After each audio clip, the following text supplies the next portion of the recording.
కాకినాడ పోర్టుకు ఇతర దేశాల నుంచి వచ్చే దిగుమతులపై కస్టమ్స్ ఫోకస్ చేసింది. ట్యాక్స్లు తగ్గించడానికి వ్యాపారులు చేస్తున్న ప్రయత్నంలో డిపార్ట్మెంట్ సపోర్ట్ పై ఆరా తీస్తోంది. ఖరీదైన వస్తువులను తుక్కుగా చూపించి ప్రభుత్వ ఆదాయానికి గండి కొట్టడంపై అంతర్గత విచారణ జరుపుతోంది. ఇతర దేశాల నుంచి చాలా వస్తువులు ఎగుమతవుతాయి. అదే విధంగా ఇక్కడికి దిగుమతులు కూడా జరుగుతాయి.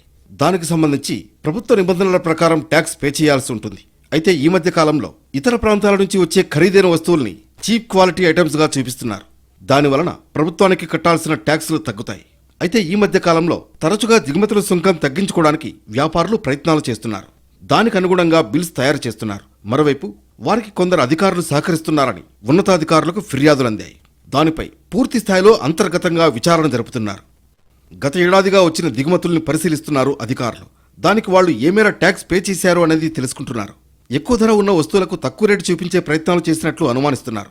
తరచుగా ఇతర దేశాల నుంచి దిగుమతులు చేసుకునే వారిపై దృష్టి పెట్టారు. కస్టమ్స్ అధికారులు షిప్లో ఏ మేరకు తనిఖీలు చేశారనే దానిపై కూడా విచారణ చేస్తున్నారు. దానికి అనుగుణంగా చర్యలు తీసుకోవడానికి సిద్ధమవుతున్నారు. సరుకు పోర్టుకు వచ్చిందంటే పూర్తి స్థాయిలో అధికారులు పరిశీలించాలి. దాన్ని తీసుకువెళ్లడానికి క్లియరెన్స్ ఇవ్వాలి. బిల్లులన్నీ టాలీ చేసి చూస్తారు. ఈ మధ్య కాలంలో పూర్తి స్థాయిలో తనిఖీలు చేసిన దాఖలాలు కూడా లేకపోవడంతో ఎవరైనా సహకరిస్తున్నారా అనే కోణంలో విచారిస్తున్నారు. ఏళ్ల తరబడి కస్టమ్స్ పోర్ట్ డిపార్ట్మెంట్లో అక్కడే ఉన్న వారిని బదిలీ చేయడానికి కూడా సిద్ధమవుతున్నారు.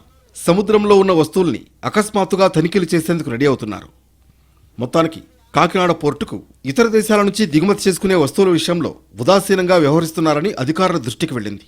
దానిపై శాఖాపరంగా విచారణ చేస్తున్నారు. ప్రభుత్వ ఆదాయం తగ్గించి తాము బెనిఫిట్ పొందే విధంగా వ్యవహరించిన వారిపై నిఘా పెంచారు. ఎంక్వైరీ పూర్తి చేసి నివేదిక అందించనున్నారు. కాకినాడ పోర్టుకు